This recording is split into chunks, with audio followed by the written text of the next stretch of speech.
it says, while Peter thought on the vision, the Spirit said unto him, behold, 3 men seek thee.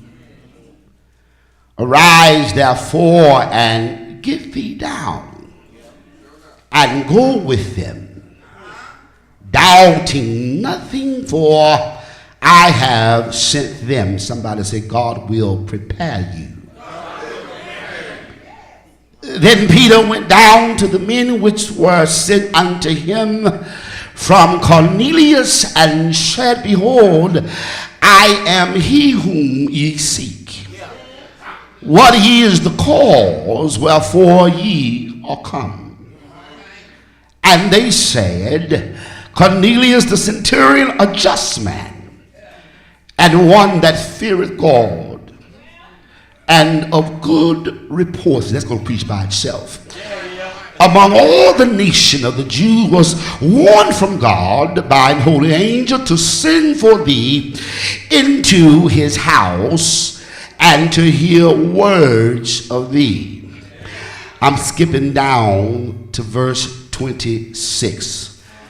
I'm going to parenthetically park right here. But Peter took him up, saying, and men, this is going to bless you right quickly. Stand up. Look at your neighbor, man, and say, stand up, man. Stand up. I myself also am a man. See, you can release somebody right there by just looking them in the face and say, I don't care what you have going on. I don't care what's attached to your name. Baby, stand up. For I am also a man. Go ahead and take your seat and let me argue just for a second here.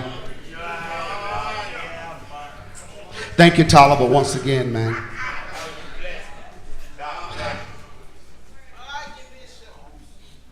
Grandmama said,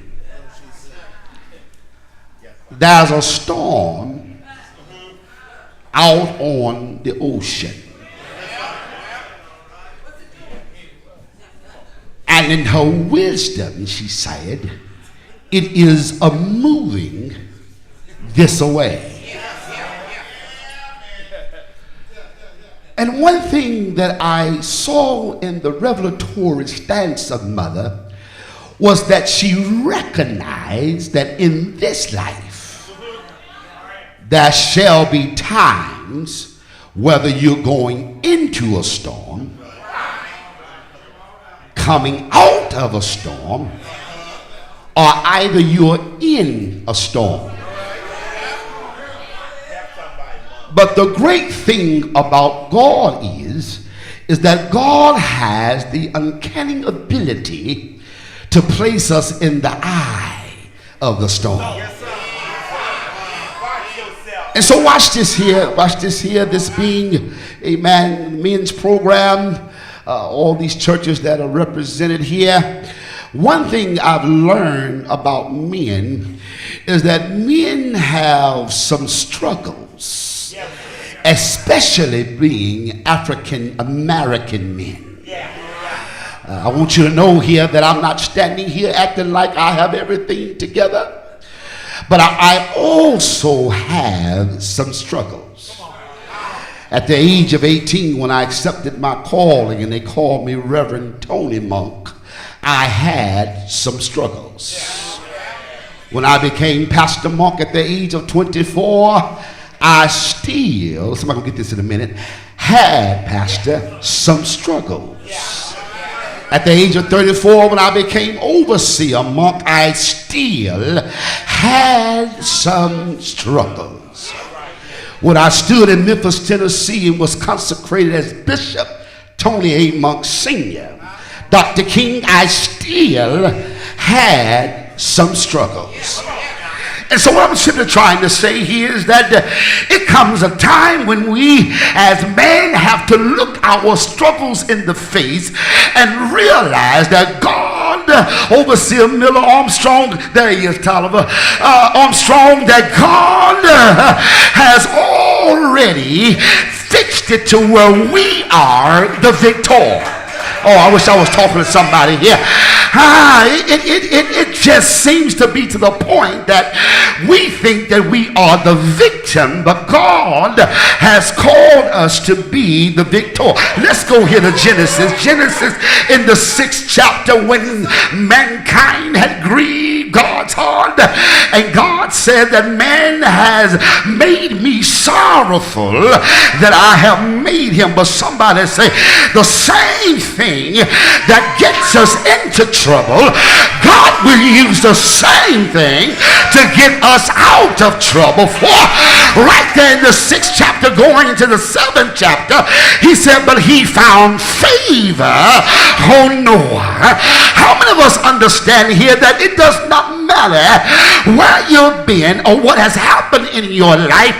The reason why you are still here is because God has still seen favor on your life. Somebody ought to act like I'm preaching, because truth be told, you should have thrown in a towel a long time ago. Truth be told, you should have walked out of this thing a long time ago, but something on the inside told me to stay right there, and God still can use me.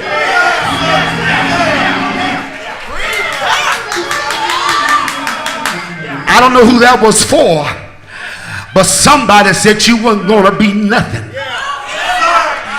Somebody say, I know your historicity, I know your chronicles, and I know how you messed up things, but I dare about 5 or 6 men to wave your hand and say, but I am still here. I didn't die in my situation. I didn't lay down and be relevant for myself in my situation. Somebody high-five me back and say, I thank God that Miller, he still blessed me on my potential.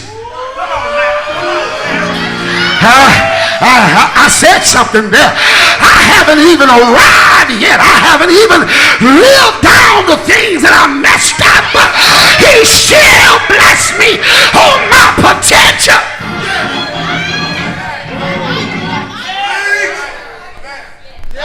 It's all through the Bible. We see that man continues to have the knack of fouling things up. Have the knack of doing good for a while.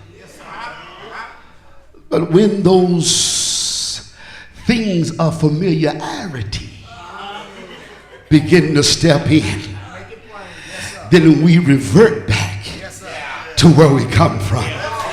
Come here, Pookie from New Jack City, when he says, it just keep calling me.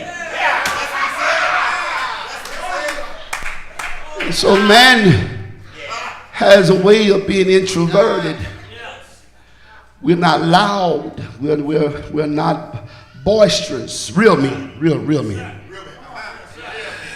And so therefore, in the playstations of our mind, we have already whipped up how things should be. Follow me. And because of that, our egotistical selves, our highly driven testosterone selves, we have a tendency to think that we know what's best for us. But I come by to let somebody know, baby. If you find a man who does not know his limitations, this is for you who writing, I will show you a man who's going to die trying to be what he never can be. Oh, but if I can show you a man who understands his limitations, then I show you a man who has his hands in God's hands.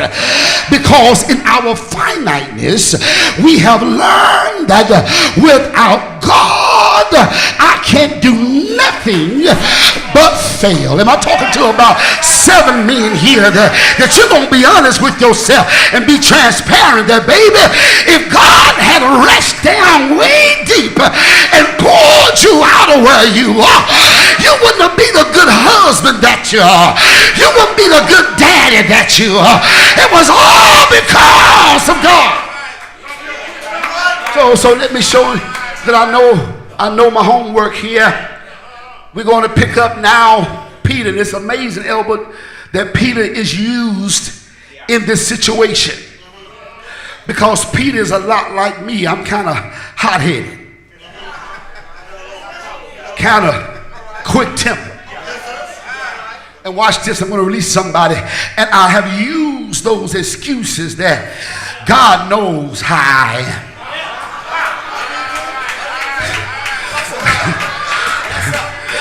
That I'm a work in progress. Talk back to me, please. Act like I'm preaching. Please be patient with me. God is not through with me yet. You've been in Sunday school all your life. You've been coming to church all your life, and God still can't get nothing out of you.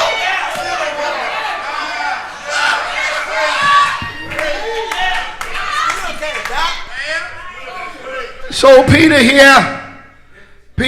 comes on the scene when Jesus calls him to be a part of the original disciples.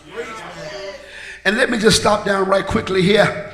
There are many of you all that have callings on your life that you're not even walking in like you should. Because if it was the case, then the churches should not be mainly ran by the female gender. Oh, okay, it's going to get quiet now. It's going to get quiet now.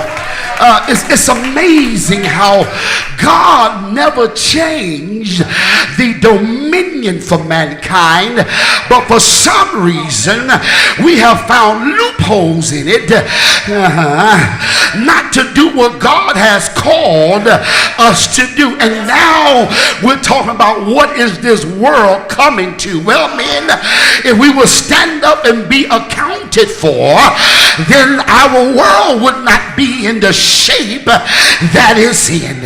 I tell people all the time, you got to ask yourself, is it your environment or your experience that's pushing you to be the man that you are? Okay, let me show you what that means here. Stop having the excuse that I come from nowhere. Stop having the excuse that I never had nothing. Stop having the excuse that this is the white man keeping me down. No, baby, your experience should tell you that if I want something in this world, I got to work hard for it. If I want something in this world, I got to stand up and be accountable. Shake your man real quick about your side and say, man, I'm counting on you. I'm counting on you, man. I'm counting on you. Because see, generations that are coming after us, they're dying out because there is no one who has a legacy to leave behind. Preaching here, monk, because of the simple fact of it is, we're too worried about memories and past time. But who gonna stand up and say, you know what, I'm gonna be a legacy?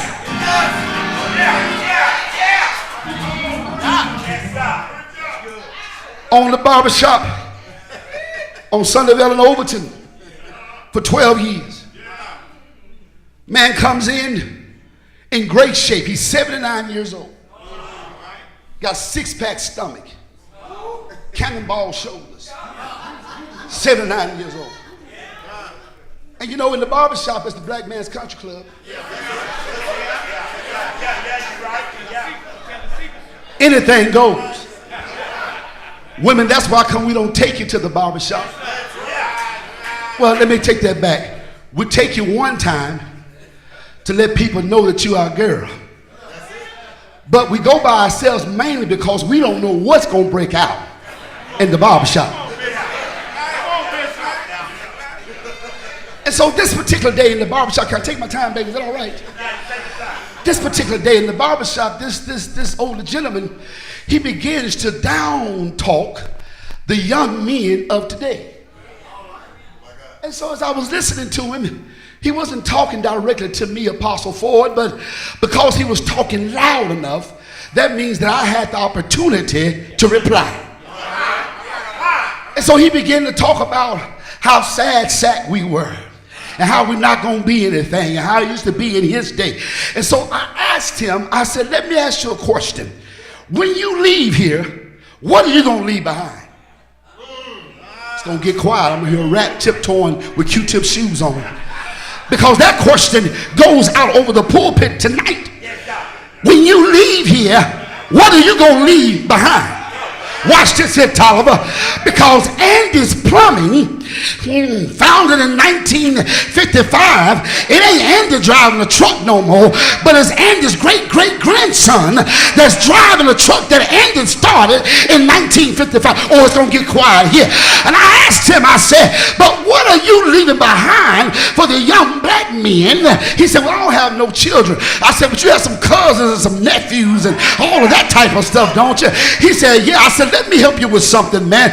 The reason why we can only own barbershop, detail shops, and chicken houses is because of the simple fact those things don't take much to run. But we need somebody that can leave behind some electric situations, oh my God, some plumbing, some air conditioning, some things that can make some real money. And then you mad at me because you got to come and visit me behind the window at Lou Sterrett, because I feel like I should have some of the things that you never left for me in the store. Oh, I wish I was talking about 7 people here who don't have a legacy.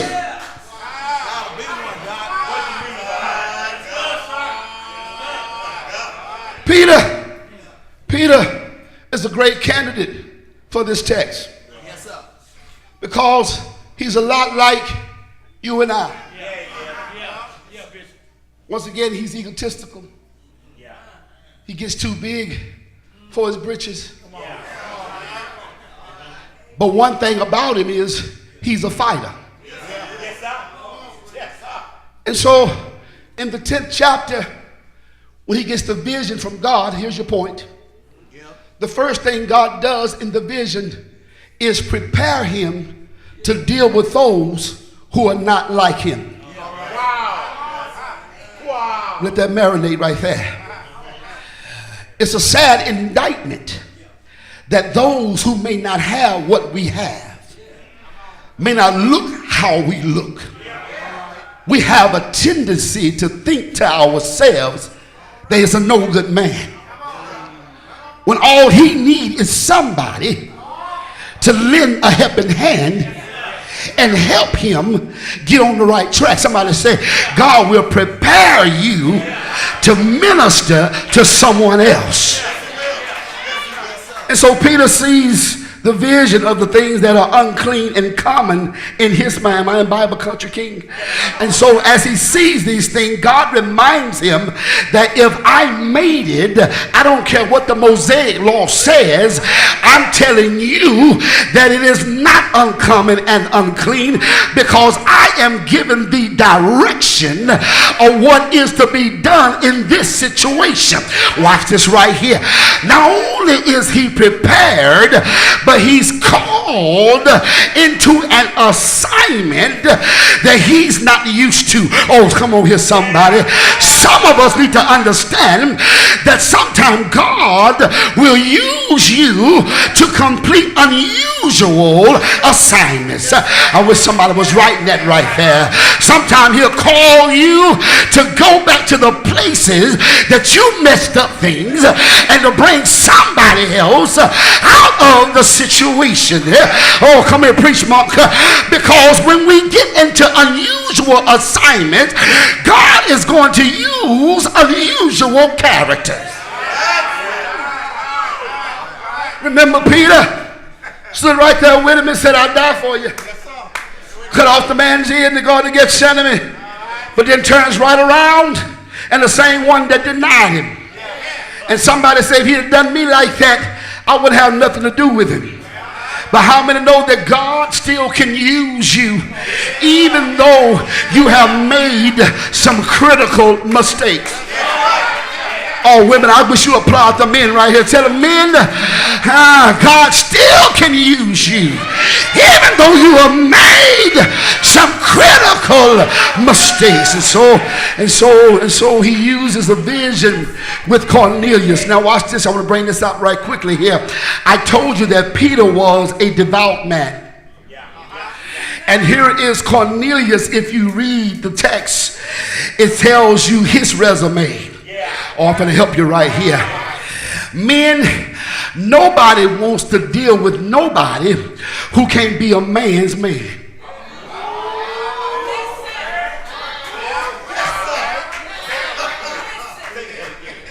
I thank God that he has made me a great leader. But how I became a great leader was because, first of all, I was a great follower.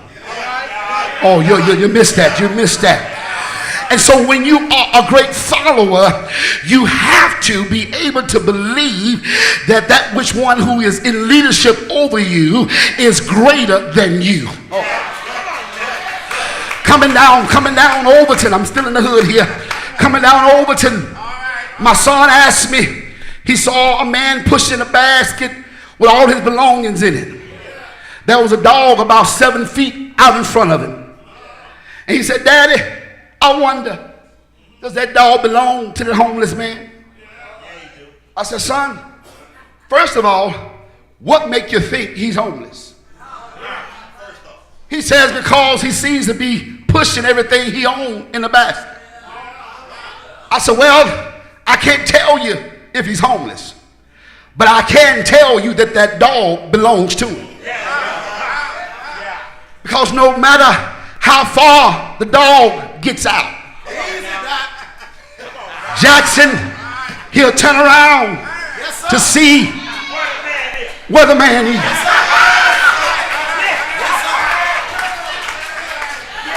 And so all I'm trying to say here, gentlemen, is you got to know whose you are.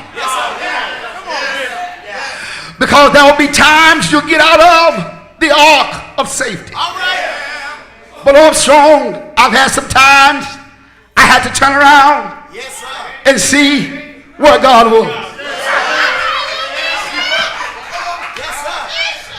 And so here, Cornelius not only comes himself, but he also has his homeboys with him. Because when God is doing something extraordinary, the church house should be filled with me. Let us say, come see a man that can change your life. I'm not ready to roll yet, but watch this here. And so now we see that he prepares Peter. He gives Peter an unusual assignment. But now he gives Peter the opportunity to tell all of the men that bow down, because I think I'm ready now, but they could see the God standing up, standing up in Peter. Oh, Armstrong and Miller, you're going to help me here. And so I heard Peter looked at him and told them, stand up, for I also am a man.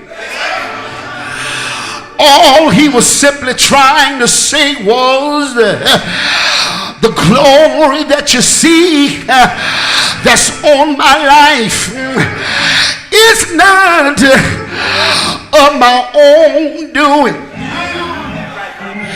But yes, I heard sometimes that God was disappointed in me.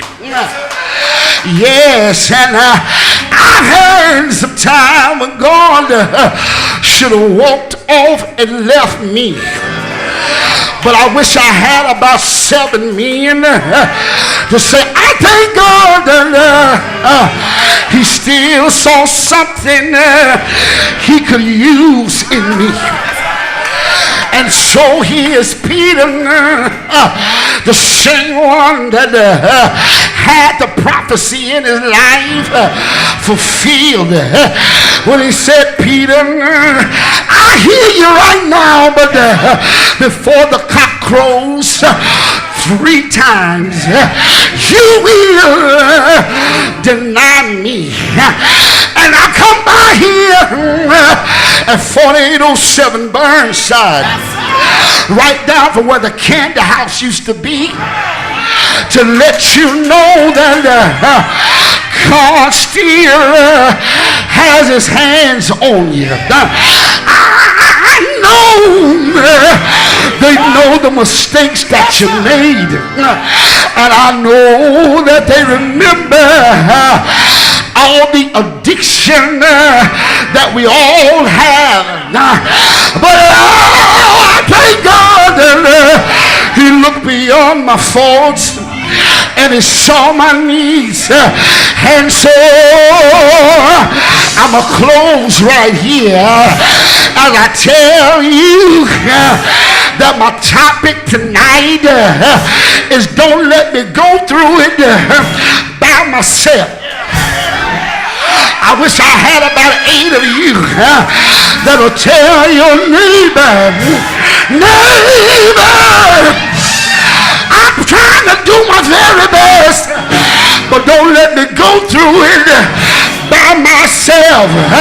And so if you let me take you to the Garden of Gethsemane, when he took the 3 disciples and there was Peter right along with him, he came back and he began to look at him and he found him asleep.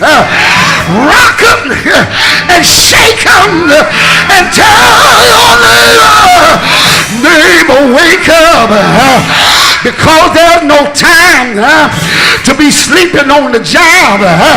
But how many know that Jesus in his hypostensive union used his man side as well as his God side? His man side came to him and said, what could you not watch with me 1 hour? But his God side came back the second time and said, sleep on. Sleep on. I got a charge to keep and a God to glorify. And so he prayed in the Garden of Gethsemane to hemotidrosis set up in the capillary veins, and sweat fell like drops of blood. He was going through it by himself, but I heard his man side said, Lord, let this cup pass from me. But his God side said, nevertheless thy will be done. And so all the way to Golgotha's hill, his man side pain on the inside, but his God side said, I got to redeem the world. Is there anybody here saw him on the cross? The Bible says that they held back the angels, legions of angels. That means 7,200 times 12 was sitting there saying, God, let us go. But he had to go by himself. I know it's not Easter, but he was on the cross by himself. He was in the borrowed tomb by himself. But I'm so glad that his daddy didn't leave him where he was.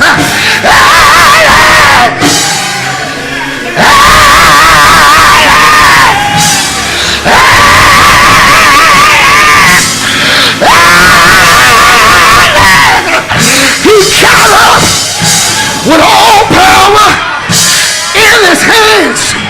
That's the reason I sing like I do. That's the reason I preach like I do. But I need your help to help push me on. Don't let me go through this by myself. Tell your neighbor, say neighbor, I need your help and I need your patience, because God will take care of you. Won't he do it? Say yes! Yes! Yes!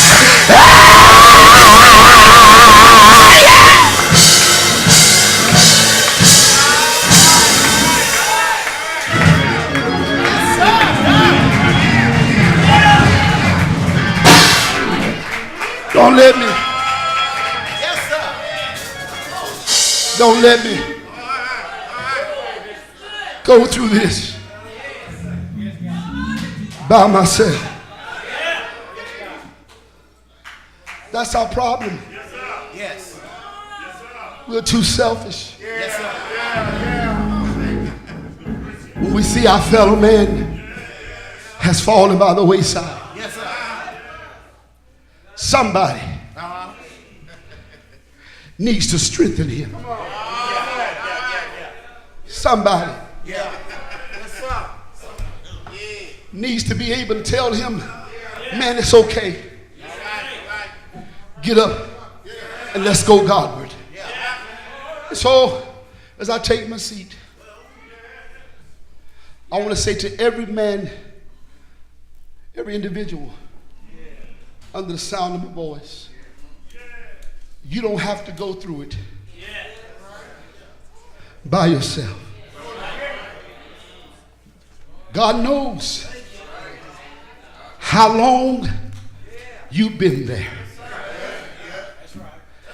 And he is not, watch this, man, he is irreproachable by sin. He is not going to come in your mess. But he has the ability through his word to call you out of your mess. And so right where you are, stand where you are. If you know that this word helped you tonight. God is preparing me for a unique assignment that I can stand and be transparent in and say, if it had not been for God on my side, can anybody tell me where would I be? Come here, baby, I need you to come sing some of that. And while she's singing, I want you to examine yourself. Just be transparent with yourself and say, you know what, God? Is it me standing in the way of my progress? Wow. Is my own sacrilegious self thinking that I'm okay? When all the time apostle sin is eating us alive. The Bible declares, King, it says that once sin is conceived and matures, it brings forth death. I told him Wednesday night in Bible class, I said, some of our sins, watch this, has learned how to mimic us. That has become so much of a part of us that we don't even recognize that we're sinning anymore. Come on, sing. If you're here, just raise up your hand and tell God tonight, Lord, I can't do it by myself. If it had I'm going to need you to help me.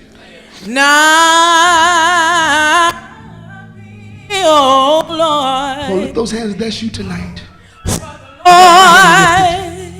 Because I don't just preach to you, I preach to me. on my side. Tell me where Think about it. would I be? Where would I be? Come on, lose yourself in it. Oh,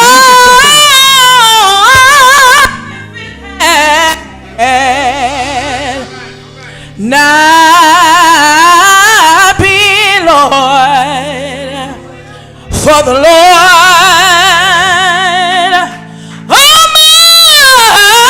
on my side, Lord.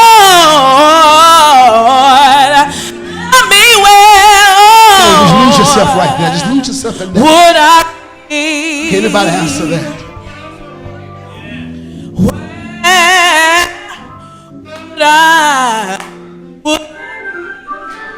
What'd he do?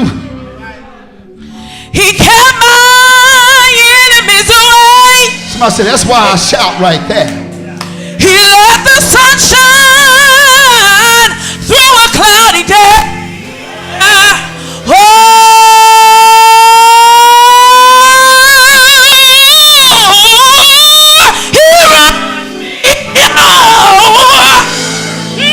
Oh, he rocked me. He rocked me. He rocked me in the cradle of his heart. When he knew I had been battered and scorned.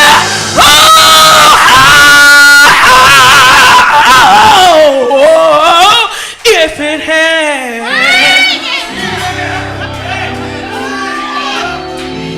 Come on, get there, get there, get there. Get there, get there. Come on, get there. Transparency. Lord, Jesus on my side. Tell me where would I be? Where would I be?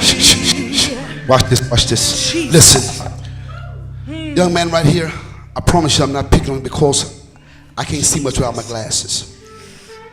But God spoke to me because you pulled on me and says the job that you are doing on behalf of him, he sees it. And all he wants you to know is that your reward is coming soon. Clap your hands for him. Come on, clap your hands for him. Listen, listen, listen. We're done. Tolliver's coming. But those of you who stood and became transparent today, understand and know that all heaven is on your side. Oh, come on, clap for that. Come on, clap for that.